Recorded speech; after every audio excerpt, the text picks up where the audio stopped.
me say that again. The whole history of America is the history of rich white men telling not rich white people that their enemies are black and brown. It starts in the colonies of what would become the United States. Let's remember, during the colonial period, mid-1600s, there was no such thing as white people. What this means is that if you're a person of color, or a woman of any color, or a working class white guy, for that matter, you might be the most qualified person for that next job, but if Jim doesn't know you exist, half the jobs are off limits to you. And here's the sick part: you can't sue the company when they don't hire you because they didn't discriminate against you in an illegal way. You were just scratched from the start. So it's not just that you went into the race with a disadvantage. You didn't know there was a track, right, that you were even supposed to show up to, and they didn't know to invite you. And here's the real bad thing: Jim might not be a racist in the traditional sense, or he might not be a sexist. He might be a great guy. He might have black friends. He might have dated an Asian woman once. He might have a dream catcher in his rearview mirror.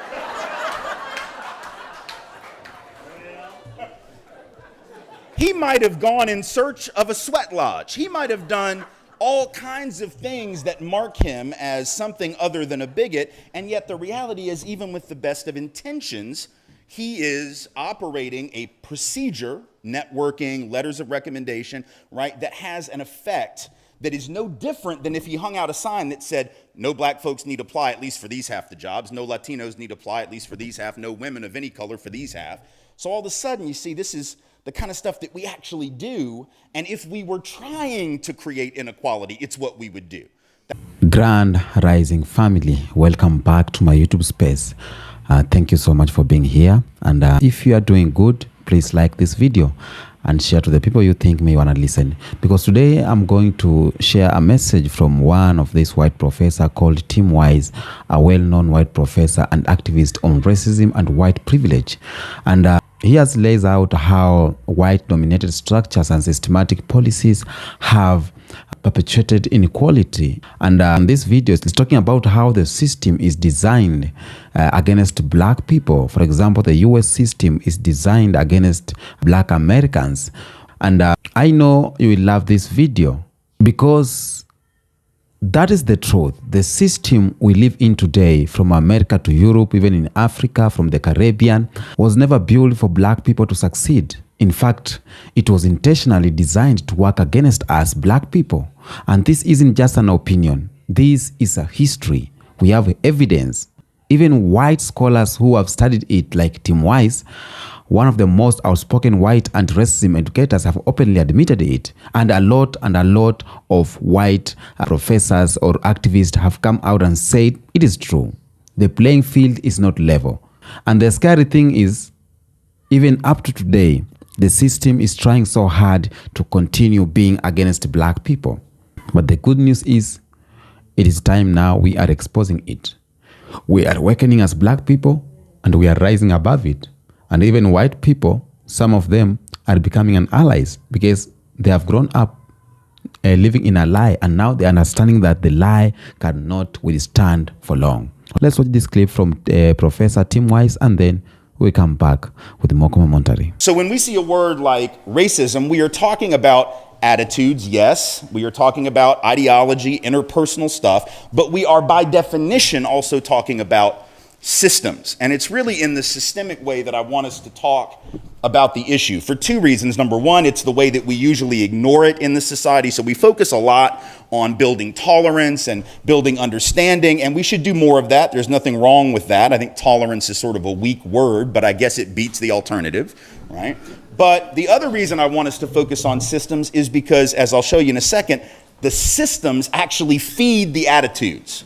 Right? It isn't just that bad attitudes and quote unquote bad people, and I'm putting that in quotes because I don't think there are such things as good people and bad people. A lot of good people do bad things, and a lot of folks that we think are bad manage to do really good things. But bad systems, right, generate bad actions, bad attitudes, bad thinking. So I want us to focus on the system, both because we tend to underestimate its importance, but also because I think sometimes it's the precursor to the bad attitudes that we want to also address.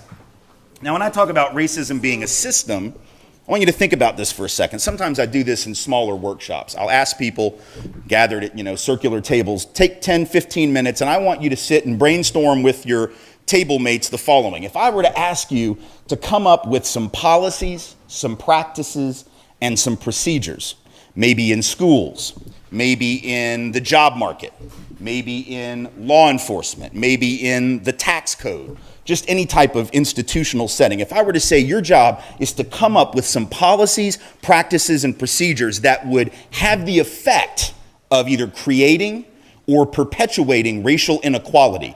But the trick is you've got to be real slick about it. You've got to be real subtle. It can't be obvious because, it's against the law to discriminate, right? And of course, we know that when things are against the law, they never happen, right? So your job is to craft policies that will create racial inequity, but in a way that's so subtle that you can't get in legal trouble. What might you do? And then when the people at the table do this exercise, we report back. And usually what they'll say is, well, in schools, for instance, I might decide that what we should do is we should fund schools mostly with property taxes, because I know that the effect of that will be that schools that are in poorer areas that are disproportionately of color will have less money. But since I didn't do it on purpose or obviously for that reason, I can get away with it. And then they'll say, well, I would have a regime of standardized testing, whereby the only way you got into college, particularly this kind of college, was to have this kind of test score. And because of inequalities in K-12, I know going in that doing that will produce inequality. Or I might, in the job market, if I'm an employer wanting to craft discrimination and I can't do it blatantly, I might decide, hey, I'm going to hire based on networks and letters of recommendation written by existing employees on behalf of new applicants for jobs, right? So we come up with all these ideas, and then I ask the people, well, how different are those ideas from the things we actually do? Right? In other words, every one of the things that they mention are things we actually do in this country. The focus on standardized testing, even though we know what the outcomes of that will be. The property tax funding as the principal mechanism for K-12 schools, even though we know what the outcome will be. According to a New York Times report 2 years ago, half the jobs in the new economy are filled through letters of recommendation written by existing employees on behalf of people who want to get jobs. Now, in theory, that's race neutral, right? And in theory, it's sex and gender neutral, and in theory, it's class neutral. But let's be honest about the effect of that. Who are the folks most likely to know Jim over in the accounting department? Who are the people most likely to know Mary over in HR? Well, beyond speculation, the study that this article was referencing found that overwhelmingly the folks who benefit from that old boys network kind of arrangement, right, are white, and they're male, and they're affluent, and they went to the quote-unquote right colleges, whatever that means. So what this means is that if you're a person of color, or a woman of any color, or a working class white guy, for that matter, you might be the most qualified person for that next job, but if Jim doesn't know you exist, half the jobs are off limits to you. And here's the sick part: you can't sue the company when they don't hire you because they didn't discriminate against you in an illegal way. You were just scratched from the start. So it's not just that you went into the race with a disadvantage, you didn't know there was a track, right, that you were even supposed to show up to, and they didn't know to invite you. And here's the real bad thing: Jim might not be a racist in the traditional sense, or he might not be a sexist. He might be a great guy. He might have black friends. He might have dated an Asian woman once. He might have a dream catcher in his rearview mirror.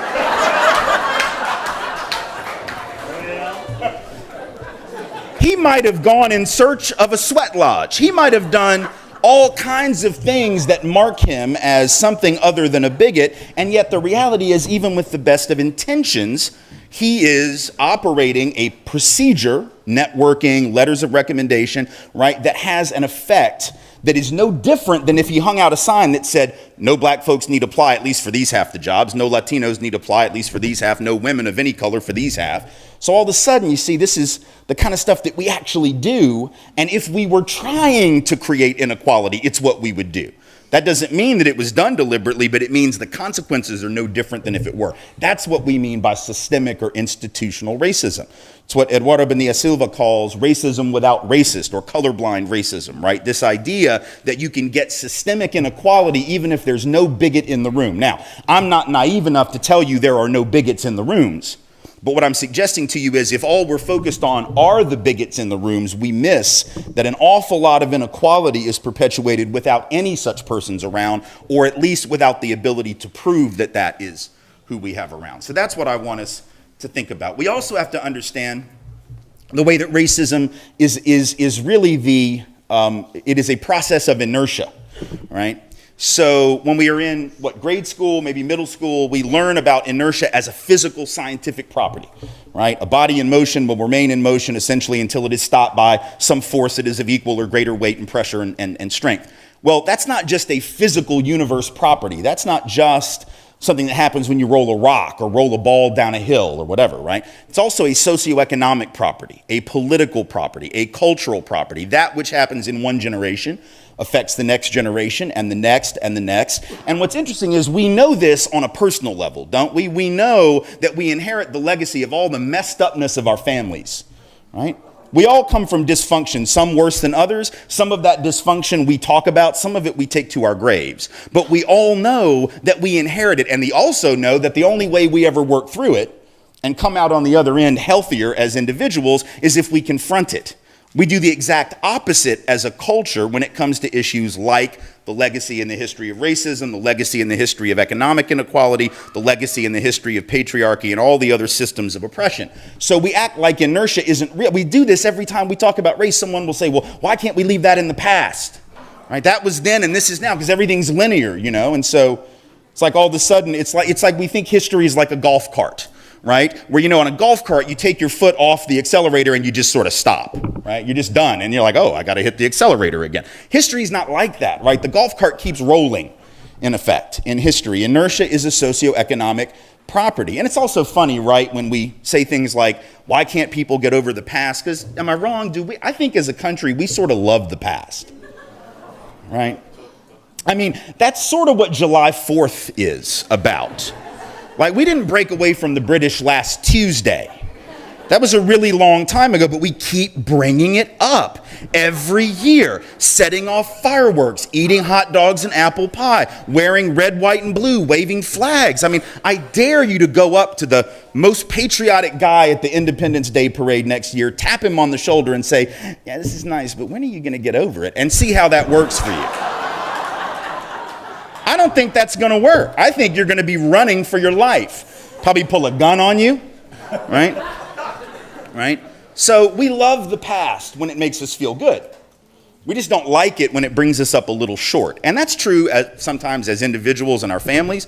We love to talk about the great things in our family. We don't like to talk about some of that messed upness, as I said. So it's not surprising that we do it, but it's something we have to think about, because if I tell you, and I will, that right now, the average net worth, median, so midpoint net worth for white households in this country is about 15 times that of the median for black households, about 11 times that of the median Latino household, about 60% higher than the median Asian Pacific American or Pacific Islander household, about probably somewhere in the neighborhood of 7 or 8 times that of the typical indigenous Native North American household. We can only interpret that a couple of ways.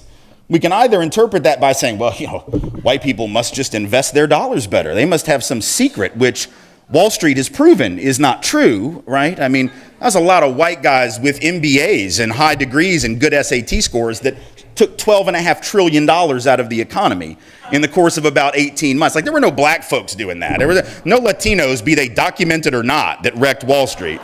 There were no indigenous brothers and sisters. There was just a bunch of the smartest, highest test score having white guys. And I know people get uptight when I say this, and they like, you know, how do you have to say they were white? That's sort of racist. No, see, that's not the definition of racism. It's not racist to point out that they were white. It's descriptive. I'm just being descriptive. And if they'd all been black, somebody would have noticed, and they would have mentioned it, right? If they were Latino, somebody would have pointed it out. It would have been mentioned, and then somebody would have said, how'd they get these jobs? Oh, I know. They got them through affirmative action. They got some preferential, and then they'd be saying no more black and brown folks in banking. We still haven't said that to white guys. We still have, Jamie Dimon just got a huge bonus, right? They get their bonuses on Wall Street when they take your money. So in any event, that totally is not even in the outline. I just felt like saying it. So we can either say these people are that much smarter, or we can look at the inertia of history, right? Which is that some folks have had the capacity to accumulate stuff that adds to your net worth and your stash of wealth, and when other people could not. And wealth, unlike pure income, accumulates in a much different way. It's not just in a linear fashion, it's exponential because of things like interest. So if I'm able to accumulate stuff in one generation and hand that down, then you're able to turn around and hand that down again. Eventually, the gaps actually get bigger. Some gaps have shrunk, not nearly fast enough in the last 30 and 40 years, but there's been a slight narrowing of things like the income gap between whites and folks of color, a narrowing of the graduation rate gap between whites and folks of color. So things like that. But the wealth gap has actually grown in part because some people have had the capacity to accumulate when others did not. And much of that accumulation, of course, was financed by government intervention. The Homestead Act, FHA loans, VA loans, the GI Bill, things that either were explicitly only for white folks or were technically open to all, but in practice were not. The GI Bill technically was open to anyone who was a returning veteran, but the way that the program really operated, right, was to say that, well, if you're a black or brown vet, you've got the right to these benefits, but the college you want to go to can still keep you out if they don't want black folks and if they don't want brown folks, or the employer can still keep you out if they don't want to hire you and train you. So the right to discriminate still trumped the right of people of color to use their so-called benefits. Right now, as a result of all this inertia, the 400 wealthiest white people in this country have the same cumulative amount of wealth as all 41 million black people in this country combined. Let me restate so you know that I did not misstate. 400 people, the same cumulative amount of wealth as all 41 million black folks combined. Right? And the wealthiest 1,000 people, the same amount, well, 1,000 white people, the same amount of cumulative wealth as all black and Latino folks in this country combined. Now, no one in their right mind is going to suggest that there are 400 white people that have worked that much harder than all black Americans and 1,000 that have worked that much harder than all black and Latino folks. And yet, if that's not the explanation, what is? Well, this inertia, this ability to rack up advantages. It's like an 8-lap race. I've got a 5-lap head start. Here's the deal. I'm supposed to cross the finish line first. It's how that happens, right? And in fact, if I start out with a 5-lap head start and at the end of the race, I'm only up by 4, I'm not the faster runner, right? So in fact, if any of those gaps shrink at all, it ought to tell you something. That is that some folks are actually working harder, running faster, metaphorically speaking, and still, because of inertia, lag behind. So we have to think of racism that way. And then we have to understand that the systemic inequalities that I just described, and we could talk about many others, income disparities, educational disparities, the wealth disparities are obvious, right? But here's the thing. The outcome of all those inequities actually feeds the attitudinal biases. So it becomes a cycle, right? Because here's the thing. What's the one thing that everyone in this room at some point was taught, whether you were born and reared in this society or whether you have only, lived in this country for more than a minute, right? Doesn't matter whether you're a person of color or white. Doesn't matter whether you were born rich, middle class, working class, or poor. Doesn't matter whether you're born in California or born in Tennessee, as I was, or born in Maine. Everyone in this country, to one extent or another, has been taught one thing in common by our teachers, maybe by parents, maybe by preachers, not in this church, but in other churches, right? Right. They've been taught the one thing. It's like our secular gospel. It's our creation myth as a country. And what is it? It's the idea, by God, if you work hard, you can make it, right? Anybody can make it if they just work hard. And if you didn't make it, guess whose fault that is? And if you did, you're a genius, right? Now, at some level, that notion of meritocracy has been the secular gospel, the creation myth. And I understand why we say it. I'm not saying that I don't get it. I have 2 daughters, 14 and 12. Don't think for 1 minute that I don't tell them that too. But here's the difference. I insist on putting the asterisk at the end of the statement.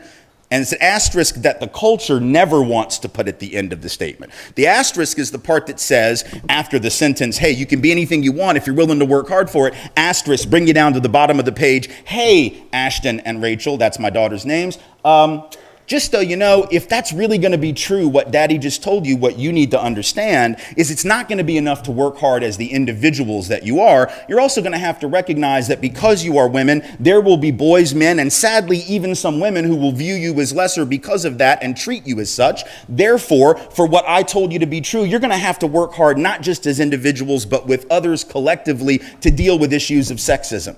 right? But we as a culture don't like to put the asterisk at the end because sometimes I tell people that and they say, well, that's bad, Tim. You're setting them up for failure and a victim mentality. No, I'm preparing them for the real world. Not the world that I want to exist, but the world that does exist so we can create the one that we want to exist. If I don't put the asterisk at the end, it's like sending our girls down a dark alley where there's an electric fence at the end, but I don't want to tell them about the electric fence because I might make them neurotic, right? So it's like, oh, just run. No, really, it's fine.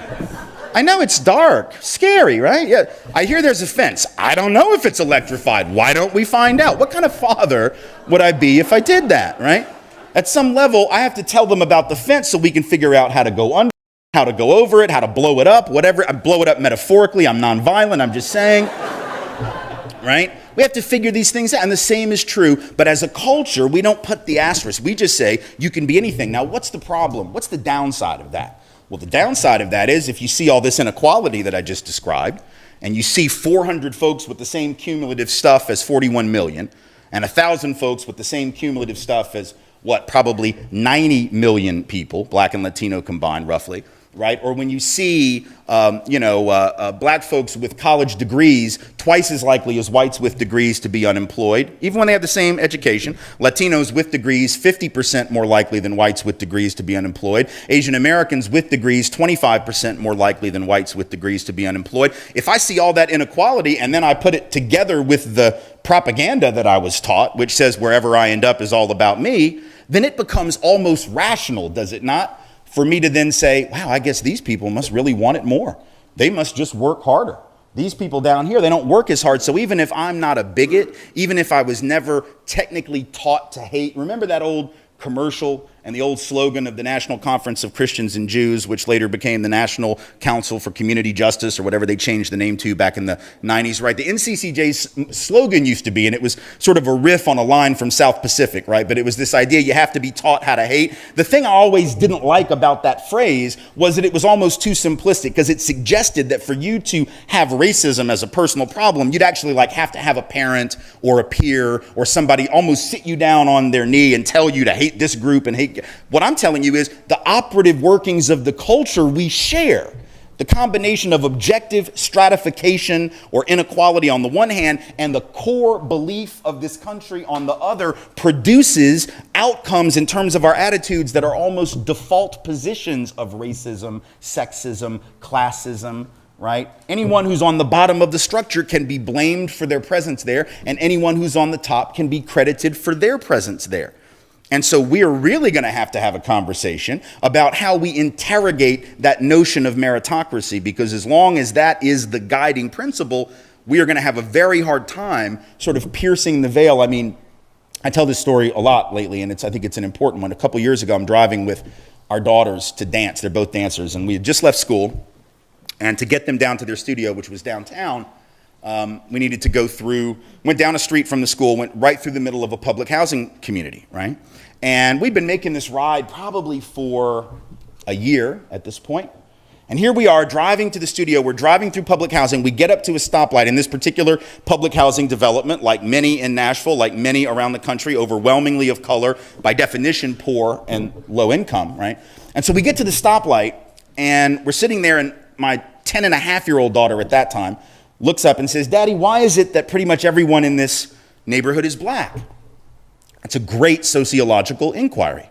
It's an anthropological inquiry. And what I realized in that moment was this probably wasn't the first time she'd noticed that.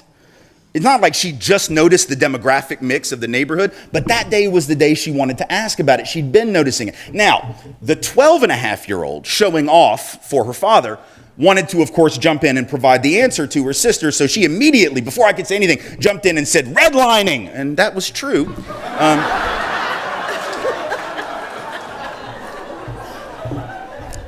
She does live in my home, and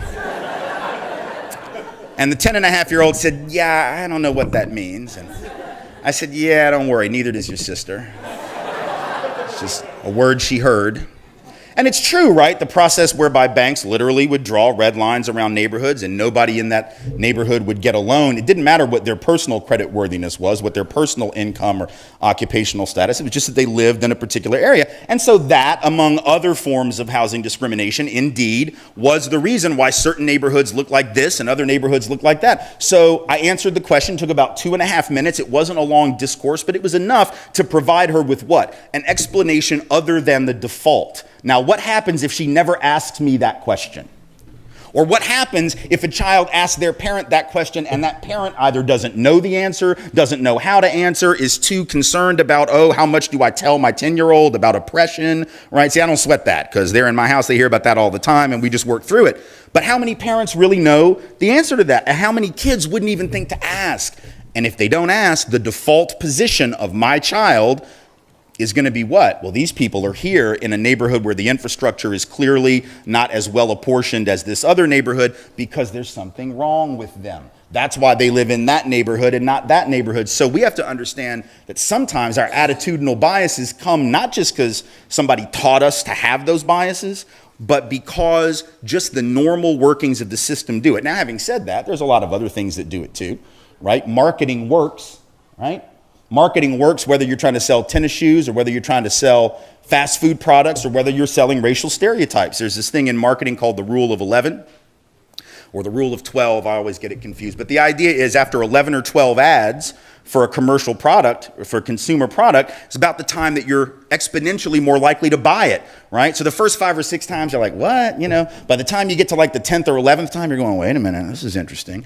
By the 12th time, you're running down to Taco Bell to get a Crunch Wrap at 6 in the morning. Something for which there was no lobby 5 years ago. Nobody ever wrote to the head of Taco Bell and was like, you know what we need? We need a taco wrapped up like a burrito, put an egg and some sausage in there and serve that to me at 6:30 in the morning. Nobody wanted that.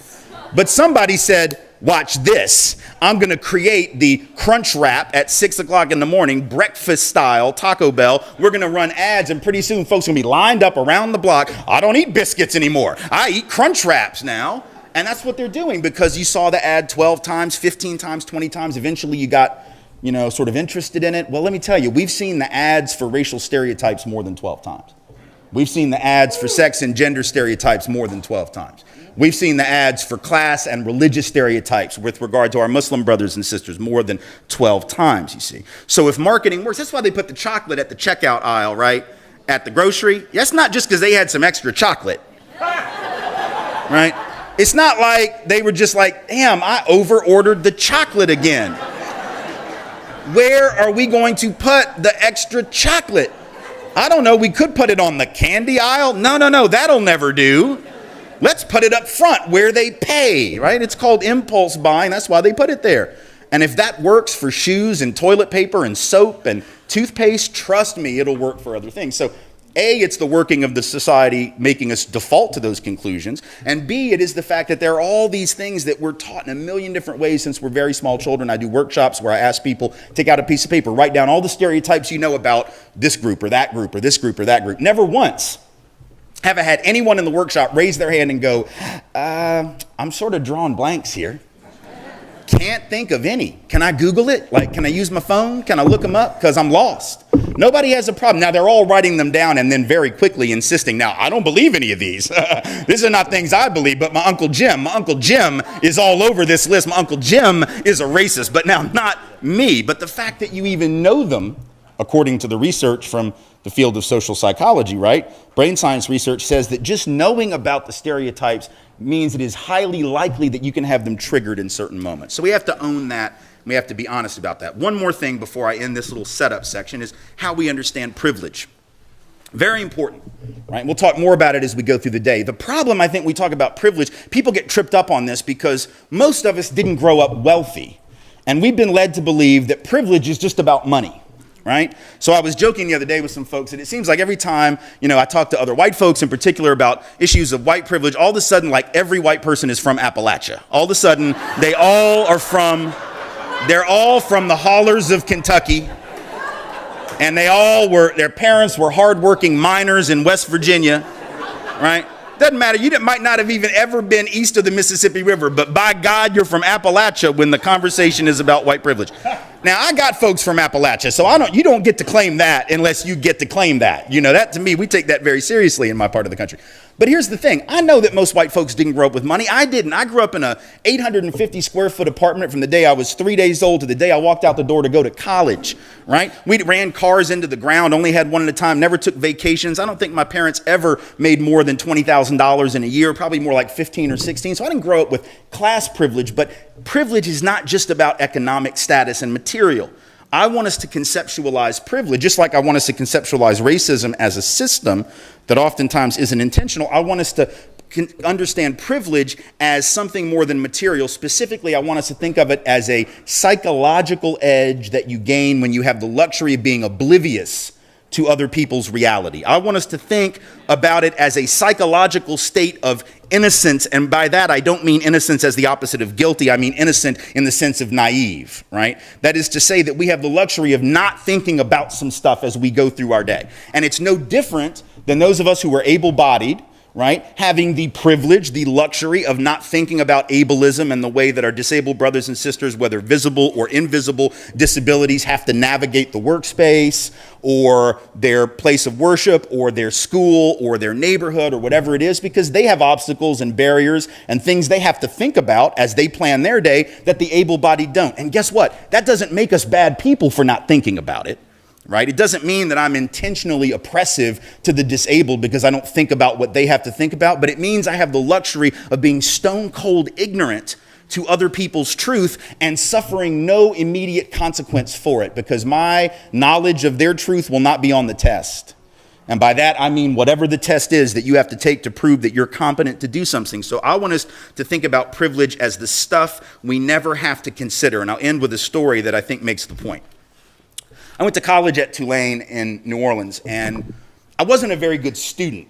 I wasn't bad, but I sort of just coasted by and sort of pulled it out at the last minute kind of student. And so when I got to college, I already knew what I was interested in and what I wasn't.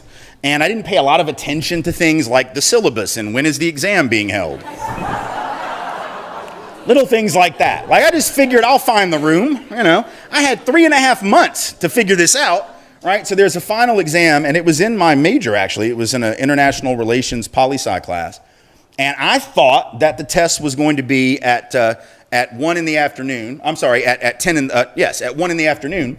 But actually, it was at 10 in the morning. So I show up at 1 in the afternoon. I sit down at my desk, and I'm looking around, and I'm thinking, I don't know who these other suckers are, but they weren't in class all year. I'm going to ace this. They're all going to fail. Meanwhile, they're all looking at me like, who is this dude? He hasn't been in this calculus class all year long. He's probably not going to do very well. So all of a sudden, I realize my error when the professor comes in and is not the one I've been sitting with for the last 3.5 months. I look at the syllabus finally, and I realize my error, and I realize something even more frightening, which is, man, if I don't get a makeup, if I don't get a mulligan on this test, I'm going to lose my scholarship. We didn't have enough money for me to stay there without it. So this was a do or die kind of thing. And I'm going to have to explain to my parents why I failed out. I'm going to have to start over. I may have to withdraw from this school and go somewhere else. So I run to his office, and now I'm hyperventilating. I mean, I am emotional. I'm crying. I'm a mess, right? I get up to his office. I'm like, oh my God, Professor Davidson, I'm so sorry. And he could tell that this was not an act. Like, this was not just so I could get in 3 more hours of studying. He could tell that it was genuine.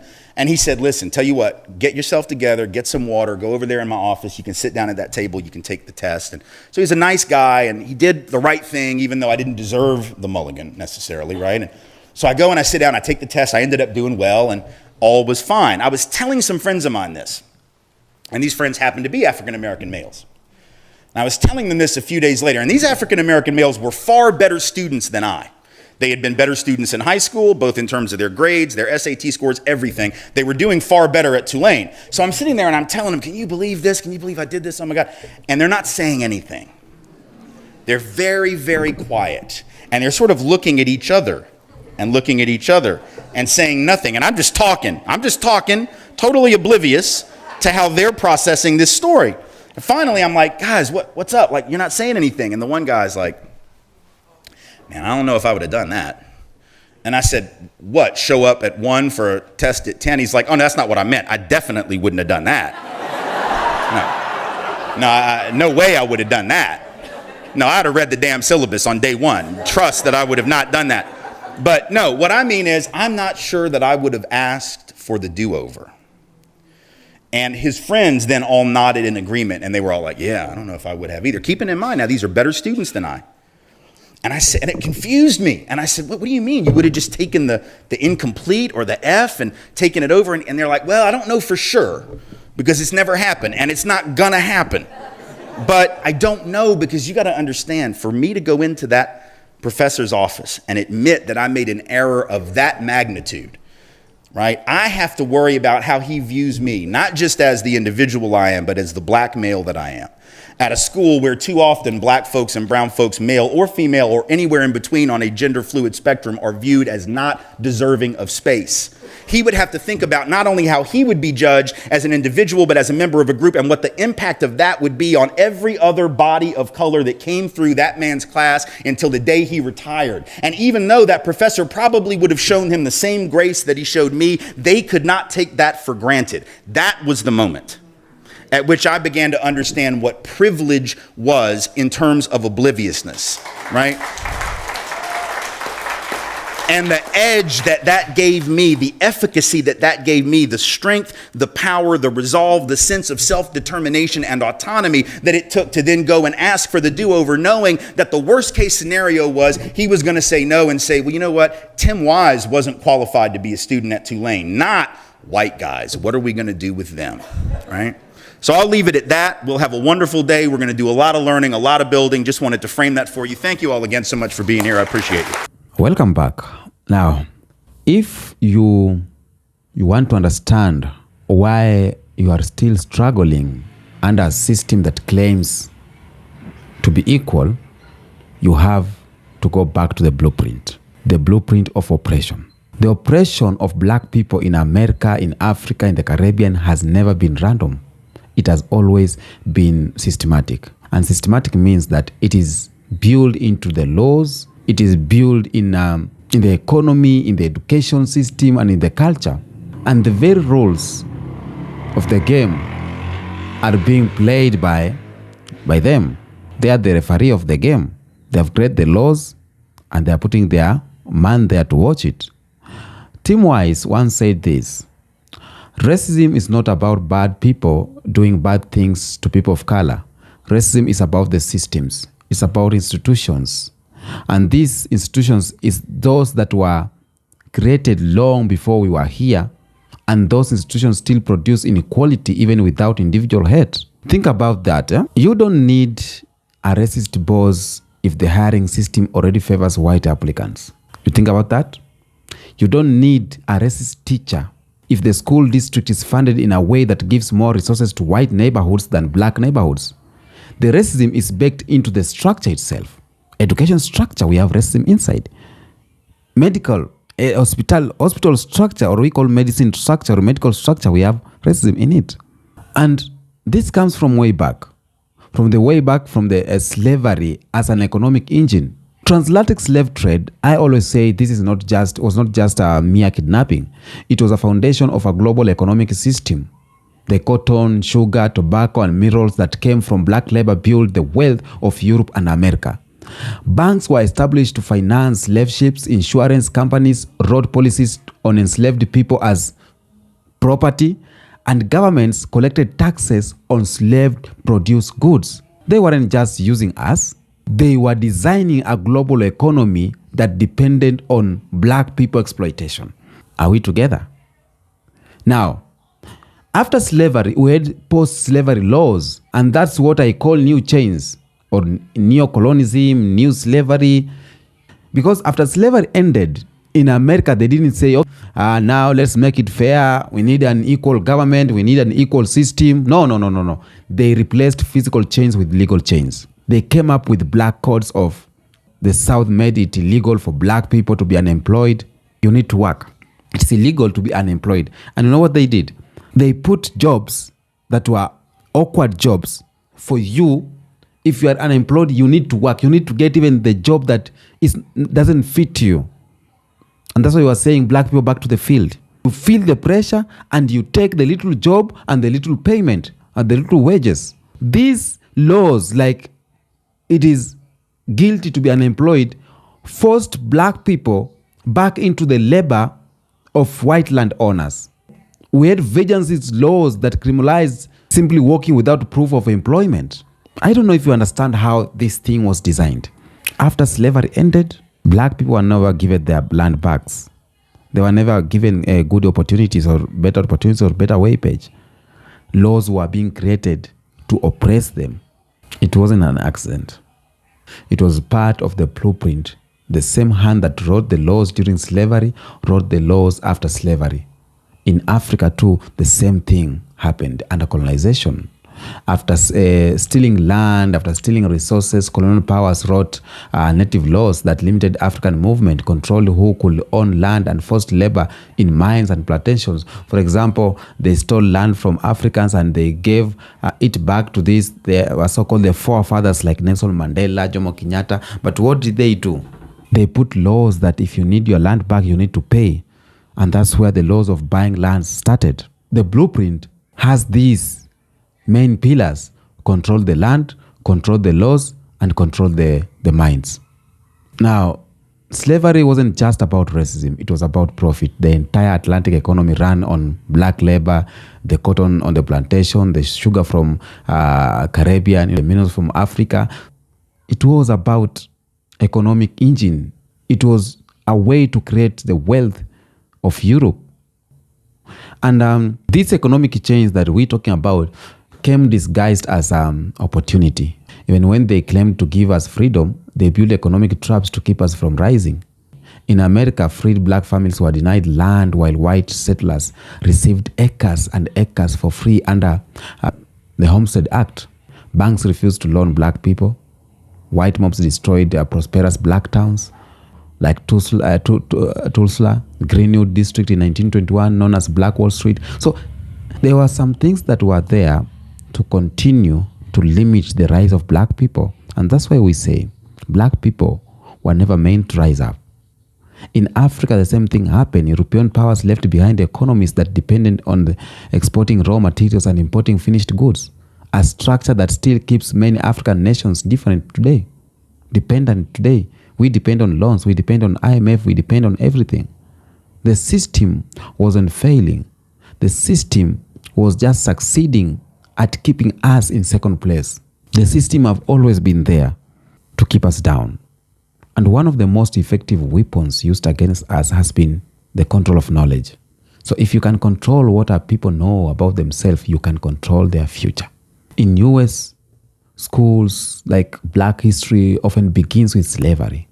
So erasing thousands of years of African kingdoms, erasing the history of science from Africa, erasing our art and innovation in African schools, it made it easy to control. Okay? Colonial history is still celebrated and indigenous knowledge systems are sidelined. They were erased.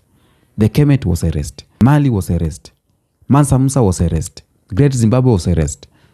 So when Tim Wise says, if you control the narrative, you control reality, and that is true. For centuries, the narrative about black people have been controlled to make us believe that we are less human, that we are less than we are. And when you grow up only hearing about your people suffering and never their greatness, it shapes how you see yourself and how the world sees you. I grew up just knowing about the colonization.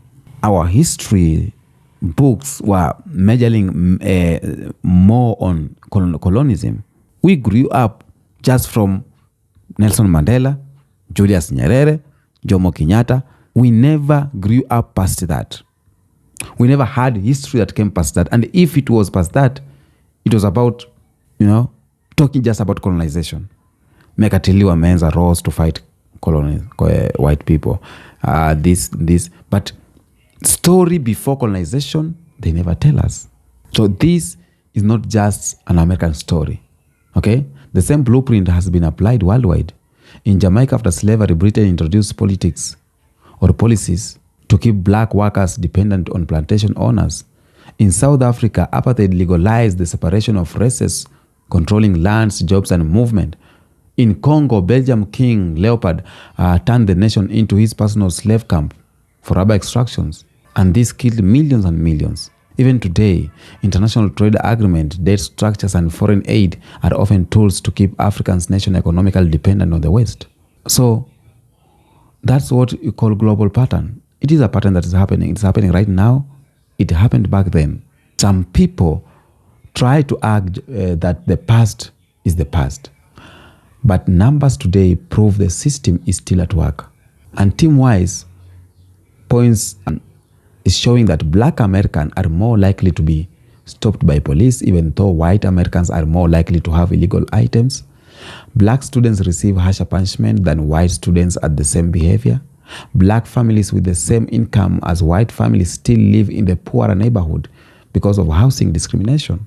In healthcare, Black mothers in the USA are 3 times more likely to die during childbirth than white mothers, regardless of the income or education. So these aren't just accidents, or these aren't just, it's not something that you come across and you are like, wow, why is this happening like this? No, these are the results of a system designed to produce these outcomes. But the good thing is that we have the awakening, okay? And they did not plan for this awakening. They did not plan for this global black awakening, okay? No, we are waking up. The internet has allowed us to share knowledge across oceans. Black Americans are connecting with the Africans. Caribbeans are building alliances with the diasporas and Africans. And we as Black people, we are documenting our own story, building our own media. We are building our own platforms, and supporting each other economically. And the more we connect, the harder it becomes for the system to control us. And this white professor admits, once the oppressed understand the game, the oppressor loses control. We cannot wait for the system to fix itself. It won't. We have to build our own. That means we have to support Black-owned businesses and keeping money circulating in our community. That means that we have to teach our true history to our children. That means we have to demand and create policies that serve our interest. That means we have to build global unity among Black people everywhere. Because a system built against us will never save us, but together we can rise above it. The truth is, they designed the system to break us. They designed it to make us doubt ourselves. They designed it to keep us divided every time. But I'm so happy that we are here. We are still standing. I'm so happy that Black people, we are still creating, we are still loving, we are still fighting and still rising. We just gotta stay strong and stay united. Never forget that. The system may have been built against us, but we were built to overcome it. Tell me what you think in the comments about this video. Until next episode, peace out.